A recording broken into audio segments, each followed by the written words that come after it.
السلام علیکم، میں ہوں تہمینہ شیخ۔ روٹیاں بنانے والا تندور تصویر بھی آپ لوگ سکرین پر دیکھ رہے ہیں۔ 2 جولائی کو جب تندور کا مالک آتا ہے اپنی دکان پر اور دکان کھولتا ہے، شٹر اوپر کرتا ہے اور تندور کا ڈھکن اٹھاتا ہے اور جناب تندور کے اندر جب جھانکتا ہے تو زور زور سے چیخیں مارنے لگتا ہے اور کانپنے لگتا ہے خوف کے مارے۔ تندور کے اندر ایک لڑکی کی پڑی ہوئی تھی جو کہ تازہ تھی، پرانی نہیں تھی۔ فوراً سے 15 پر کال کرتا ہے۔ جب تک پولیس آتی ہے 10 سے 15 منٹ کے اندر پوری عوام کا، آس پاس کا، محلے کا، بازار والوں کا رش لگ جاتا ہے، ہجوم لگ جاتا ہے۔ پولیس لوگوں کو پیچھے کر کے فوراً آتی ہے، موقع دیکھتی ہے اور موقع دیکھنے کے بعد اس کو اپنی تحویل میں لے کر سب سے پہلے اسے ہاسپٹل شفٹ کیا جاتا ہے تاکہ اس کا پوسٹ مارٹم کروایا جائے اور پھر اس کے بعد معلومات اکٹھی کرنے لگتی ہے وہاں کے لوگوں سے، تندور کے مالک سے۔ آج کے کیس کی اچھی خبر یہ ہے کہ اس لڑکی کا قاتل گرفتار کر لیا گیا ہے۔ جناب اس کا قاتل اس کو کرنے والا نہیں، کرنے والی ہے، ایک خاتون ہے، ایک عورت ہے جس نے اس کو کیا ہے۔ اس قاتلہ کا اس لڑکی کے ساتھ کیا رشتہ تھا، رنجش کیا تھی؟ یہ لڑکی جس کو قتل کیا ہے یہ کون ہے، کہاں کی رہنے والی ہے اور اتنی دردناک موت دینے والی قاتلہ کی آخر اس حد تک نفرت کیوں تھی؟ سب سے اہم بات یہ ہے کہ قتل تو کر دیا، پھر اس کو تندور میں کیسے لائی؟ ساتھ میں کوئی اور بھی شامل ہے اور اگر ہے تو وہ کون ہے؟ طریقہ واردات کیا تھا، یعنی کیسے قتل کیا گیا؟ سرگودا میں یہ واقعہ پیش آیا ہے۔ سرگودا کا علاقہ ہے کڑانا جہاں پر یہ وقوع پیش آیا۔ یہاں پر جو فیملی رہتی ہے اس میں گھر کا جو مین مرد ہے اس کا نام ہے تنظیم علی۔ تنظیم علی کی بیوی کا نام ہے اقصیٰ۔ اللہ تعالیٰ نے ان دونوں کو شادی کے بعد 3 بچے عطا فرمائے، ایک بیٹی اور 2 بیٹے۔ دونوں بیٹے چھوٹے ہیں اور بیٹی بڑی ہے۔ بیٹی کا نام ہے نور فاطمہ اور نور فاطمہ کی عمر ہے 12 سال۔ اس کے بعد ہے عبداللہ اور پھر اس کے بعد آتا ہے شعیب، یعنی یہ دونوں بیٹے ہیں۔ 2011 میں ان کی شادی ہوئی تھی اور اب اگر ہم سال گنے تو 14 سال اس شادی کو گزر گئے۔ معاملات، دنیا داری، گھر بار سب کچھ نارمل روٹین کا چلتا رہا۔ ایک دن تنظیم کی نظر پڑتی ہے ایک خاتون ارسا پر۔ یہ خاتون تنظیم کے دل میں اتر جاتی ہے۔ تنظیم اسی ٹائم سوچتا ہے کہ اس کو اپنی بیوی بناؤں گا۔ جناب پرپوز کرنے کے بعد محبت جنون پکڑتی گئی اور پھر انہوں نے نکاح کر لیا۔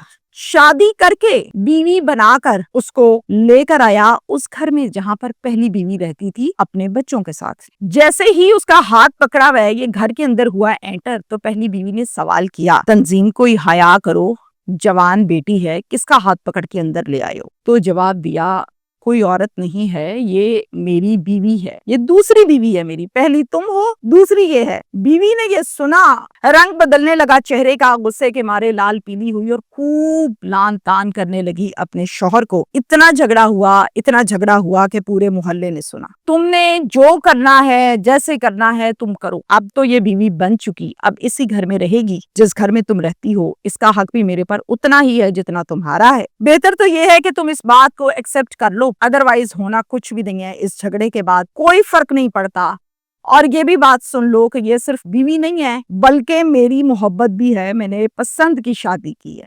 تو جناب میں نے تمہارے ساتھ کوئی نہیں رہنا، میں جا رہی ہوں اپنے بچے لے کے واپس اپنے باپ کے گھر جہاں سے میں آئی تھی، اور میں جا کر ان کو بتاتی ہوں کہ تمہاری یہ کرتوت اس عمر میں ہے۔ اب شادی کے 14 سال کے بعد کون سی محبتیں تم کرنے نہیں بیٹھ گئے ہو؟ تمہاری تو بیٹی جوان ہونے کو آ رہی ہے، تم بیوی ہو، یہ بھی بیوی ہے، باقی بات ہو گئی ختم، آگے تمہاری مرضی۔ اقصیٰ کیا کرتی ہے پہلی بیوی، اپنے بچے تینوں لیتی ہے، کچھ کپڑے بیگ میں ڈالتی ہے اور لے کر سیدھی آ گئی اپنی ماں کے گھر۔ اب ماں کا گھر بھی اسی محلے میں ہے جہاں پر شوہر کا گھر ہے۔ اب اقصیٰ جو ہے پہلی بیوی، اس کی والدہ حیات نہیں ہے، فوت ہو چکی ہے، تو جناب باپ کے پاس آ جاتی ہے اور آ کر باپ کو کہتی ہے کہ یہ کچھ کیا ہے آپ کے داماد نے۔ والد صاحب کا نام ہے محمد ممتاز صاحب۔ والد صاحب ساری بات سننے کے بعد فوراً اٹھتے ہیں اور جا کر داماد کے پاس کھڑے ہو جاتے ہیں اور کہتے ہیں تمہیں شرم اور غیرت نہیں آئی اس عمر میں یہ کام کرتے ہوئے؟ ممتاز صاحب میں نے نکاح کیا ہے، حلال کیا ہے، حرام نہیں کیا، کم از کم آپ کو بات سمجھنی چاہیے، آپ مرد ہیں، معاشرے میں اٹھتے بیٹھتے ہیں، میں نے کوئی غلط کام نہیں کیا۔ آپ لوگ صحیح کام کرنے پر مجھے لان تان کر رہے ہیں۔ اب ممتاز صاحب کہتے ہیں دیکھو میں عمر رسیدہ آدمی ہوں، ٹھیک ہے تم نے کر لی ہے، اب اس کو رکھنا ہے تو الگ گھر لو اور وہاں پر رکھو، مینج کرو، اس نے یہاں پر اس کو برداشت نہیں کرنا، گھر خراب ہو جائے گا، اس کا تو ہوگا تمہارا بھی ہوگا، بچے تمہارے رول جائیں گے۔ میں اس ٹائم فائنینشلی طور پر اس پوزیشن میں نہیں ہوں کہ الگ سے گھر لوں اور اس کو مینج کروں، جب میری پوزیشن اتنی اچھی ہو جائے گی میں الگ گھر لے کر اس کو لے جاؤں گا، وہاں پر رکھوں گا، فی الحال مینج کرنا پڑے گا۔ باپ نے یہ سب کچھ سنا، ممتاز صاحب نے واپس اپنے گھر گئے اور اقصیٰ کو لیا اور پیار سے بٹھا کر سمجھانے لگے کہ بیٹا مرد ایسا کر ہی لیتے ہوتے ہیں، کوئی بڑی بات نہیں ہے، زیادہ تر ہو جاتا ہے، لیکن اگر اب تم نہ مانی تو یقین کرو گھر ٹوٹ جائے گا، ابھی تم غصے میں ہو، فرق پڑے گا تو صرف اور صرف تمہاری اولاد پہ پڑے گا، ذلیل وہ ہوگی، کسی کو کوئی فرق نہیں پڑے گا، اس کو بیوی مل گئی۔ اقصیٰ سن کر انسنی کر دیتی ہے، گمسم ہو جاتی ہے، اور اسی طرح سے 15 دن گزر جاتے ہیں۔ اقصیٰ کسی سے کوئی بات چیت نہیں کرتی، بس دکھی رہتی ہے۔ 15 دن بعد بات دوبارہ پوچھتا ہے اقصیٰ کوئی سمجھ آئی ہے بات میری؟ تو اقصیٰ کہتی ہے نہیں، میں نے نہیں رہنا اس کے ساتھ، یہ اس کو فارغ کرے گا تو بس ٹھیک ہے، نہیں تو نہیں۔ اب جو سب سے بڑی بیٹی ہے نور فاطمہ، جس کی عمر میں نے آپ کو بتائی کہ 12 سال ہے، وہ بچی، چونکہ 12 سال کے بچے آج کل انٹیلیجنٹ ہیں، سمجھدار ہوتے ہیں، بات کو سمجھتے ہیں کہ ماما پاپا لڑ کس بات پہ رہے ہیں۔ نور فاطمہ کیا کرتی ہے، ایک دن چپکے پاپا کے پاس آ جاتی ہے، پاپا کے پاس آ کے کہتی ہے پاپا ہمارا قصور کیا تھا، ذرا آج یہ تو بتائیں، ہم بہن بھائی گھر بے گھر ہوئے ہیں، آپ نے شادی کرنی تھی آپ کرتے، لیکن اس میں یہ کیا بات ہوئی کہ آپ لا کے یہیں پر ان کو رکھ رہے ہیں، اوپر سے آپ نے ماما سے پوچھا بھی نہیں، ماما کا کوئی مائنڈ میک اپ کر لیتے، کوئی ماما کا ذہن بناتے، ان کو پتا تو ہوتا، اچانک سے اتنی بڑی بات جب آ جائے گی تو پھر ماما نے لڑنا ہی تھا اور کیا کرنا تھا۔ اب آگے سے یہ بھی کہتی ہے نور فاطمہ کے پاپا میں بڑی ہوں، آپ کو پتا ہے کہ میں چلیں آ گئی چپکے، اب میرے دونوں بھائیوں کا دل کرتا ہے کہ وہ آپ سے ملیں، لیکن ماما ان کو کہتی ہیں اگر وہاں گئے تو دوبارہ یہاں نہیں آنا، وہ ڈر کے واپس بیٹھ جاتے ہیں۔ کوئی قصور ہے ہمارا تو بتائیں ہمیں۔ تنظیم دل ہی دل میں ساری بات بیٹی کی سنتا ہے، اور سننے کے بعد اس کو ایسا لگنے لگتا ہے کہ میں نے کام ٹھیک کیا ہے، لیکن شاید میں اگر بیوی کے دل میں یہ ڈالتا، کوئی مائنڈ میک اپ کرتا، تو شاید آج یہ حالات نہ ہوتے جو میرے گھر کے ہو چکے۔ وہ سمجھتا ہے کام میرا بالکل ٹھیک ہے اور واقعی ٹھیک ہے، لیکن انداز غلط ہے، طریقہ کار غلط ہے۔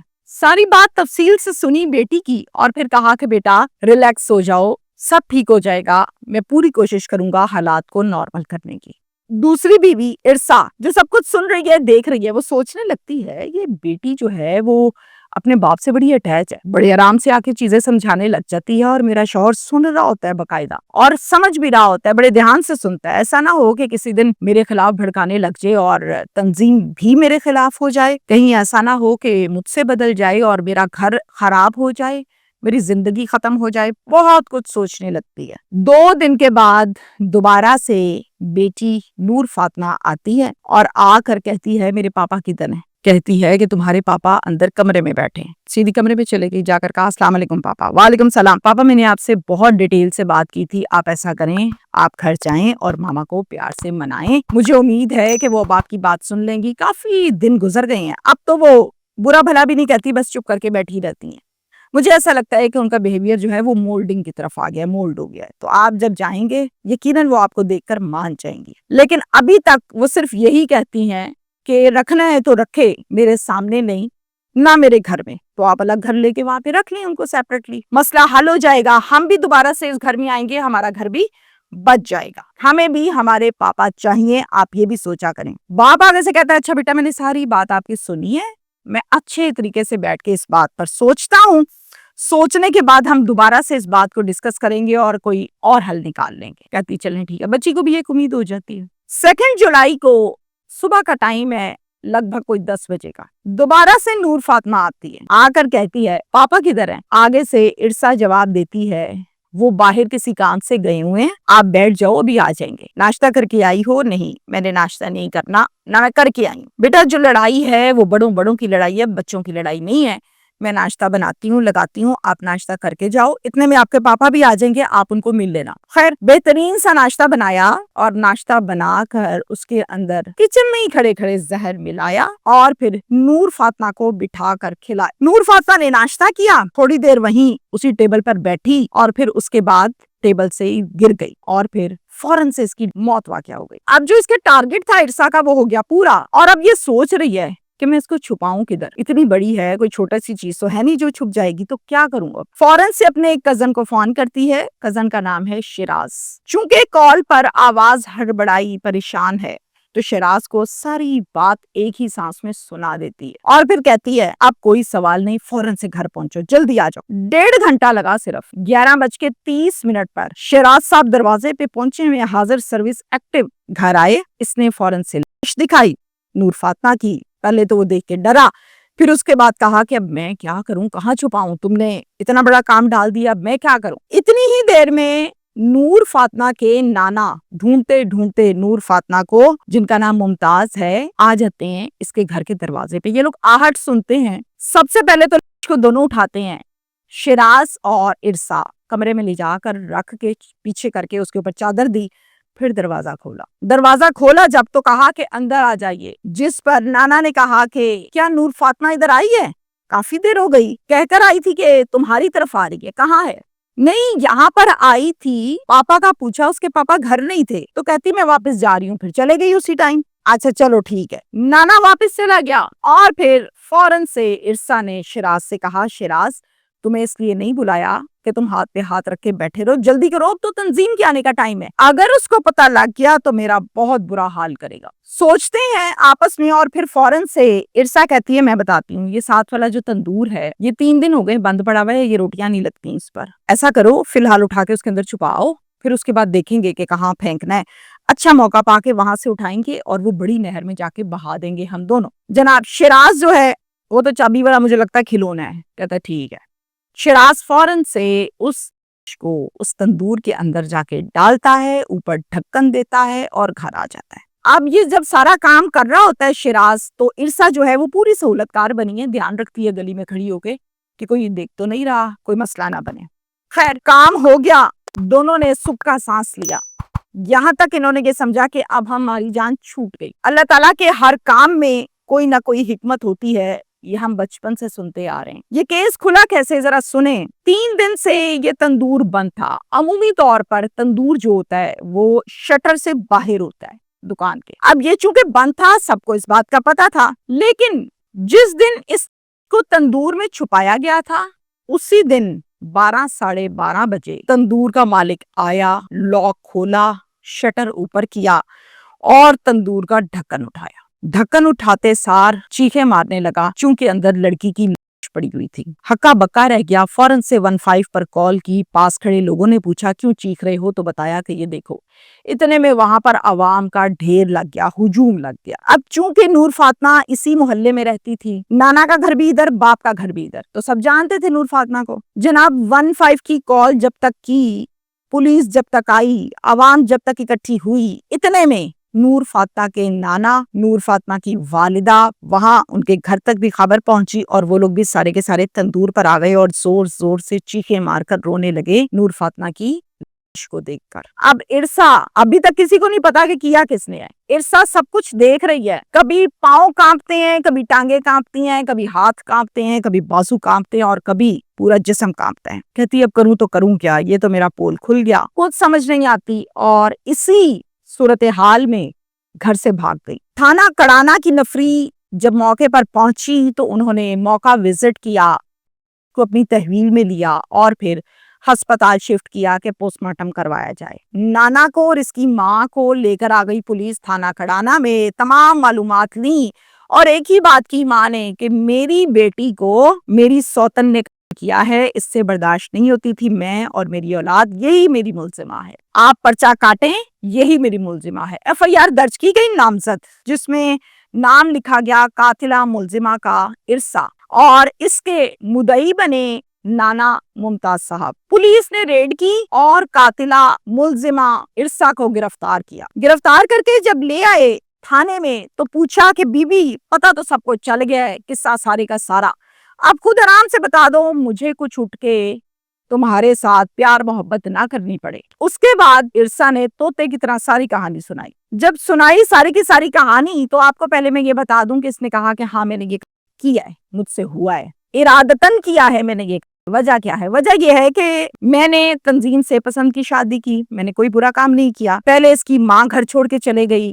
مجھ پر پریشر آتا رہا، پھر تنظیم کا رویہ بدلنے لگا، پھر اس کی بیٹی یہ والی روز آ جاتی تھی، روز اپنے باپ کو لے کے گھنٹہ گھنٹہ بیٹھی رہتی تھی، اور پھر جب وہ جاتی تھی تنظیم مجھ سے بات نہیں کرتے تھے۔ یہ ایک عرصے سے چل رہا ہے ہمارے گھر میں، کافی دنوں سے۔ میں پریشان ہو گئی کہ آج اس بچی کی وجہ سے باپ کا رویہ بدلا ہے، کل کو یہ کہے گی پاپا اس کو فارغ کر دیں، تو کہیں ایسا نہ ہو کہ تنظیم مجھے طلاق دے دیں۔ میں نے اپنی پسند سے یہ شادی کی ہے، میں پیچھے کی بھی نہیں رہوں گی، اس لیے میں نے کہا کہ اس لڑکی کو دائیں بائیں کریں اس سے پہلے کہ یہ مجھے برباد کر دے۔ پھر میں نے اس کو خود کیا، زہر ملا کر ناشتے میں اس کو دیا اور اس نے کھا لیا، یہ مر گئی۔ اب میں پریشان تھی کہ میں چھپاؤں کہاں، کیسے چھپاؤں، یہ مجھے سمجھ نہیں آ رہی تھی۔ میں نے پھر اپنے کزن کو بلایا، اس کا نام شیراز ہے، شیراز آیا، اس نے آ کے پہلے تو مجھے ڈانٹا اور پھر میرے ساتھ مل کر نور فاطمہ کی کو تندور میں چھپایا۔ میرا کوئی ایسا ارادہ نہیں تھا کہ میں اس کے سارے بچے مار دوں، صرف اس لیے کہ نور فاطمہ کی بات اس کا باپ بہت زیادہ سنتا تھا محبت سے، اور میں دیکھ رہی ہوتی تھی۔ پھر پولیس کہتی ہے کہ شیراز کا گھر کہاں ہے، نمبر کہاں ہے، وہ دو، وہ سب کچھ پرووائڈ کیا۔ اب آگے پولیس نے شیراز کے گھر پر یا لوکیشن لے کر ریڈ کی ہے، نہیں کی ہے، اور اگر کی ہے تو کتنی کی ہے، اور اگر ملزم گرفتار کیا ہے یا نہیں کیا، اس حوالے سے پولیس نے ابھی تک کوئی خبر نہیں دی، نہ کچھ ایسا بریک ہوا ہے، نہ ذرائع نے بتایا ہے کہ شیراز گرفتار ہوا یا نہیں ہوا۔ اب یہاں پر سوال یہ پیدا ہوتا ہے، میرا پرسنلی جو میں آپ لوگوں کو اپنے ہر کیس پر ولاگ پر اوپینین دیتی ہوں، تو آج ہی اوپینین میری اس کیس پر یہ ہے کہ اللہ تعالیٰ نے یہ اختیار دیا ہے، یہ اجازت دی ہے مرد کو کہ مرد 2 نہیں 4 شادیاں کر سکتا ہے۔ اللہ کے بندو، ساتھ میں اللہ تعالیٰ نے قرآن پاک میں یہ بھی لکھا ہے کہ 4 شادیاں کریں، 3 کریں، 2 کریں، لیکن سب کو برابر رکھنا ہے۔ ایسا نہیں کہا کہ دوسری کا پہلی کا پورا نہیں ہو رہا، دوسری لا کے اس کے سر پہ بٹھا دو۔ اس طرح آپس میں حسد اور نفرت بڑھتا ہے، فساد بڑھتا ہے، اور فساد کا اینڈ ہمیشہ غارت ہوتا ہے۔ میں نے نہیں دیکھا کوئی فساد جس میں آپس میں لوگ گلے ملتے ہوں۔ تنظیم کی غلطی سب سے بڑی یہ ہے کہ تنظیم نے نکاح کیا، حلال کیا، مجھے کوئی اعتراض نہیں۔ او اللہ کے بندے، نکاح کر کے لا کے بیوی کو سامنے دکھا رہے ہو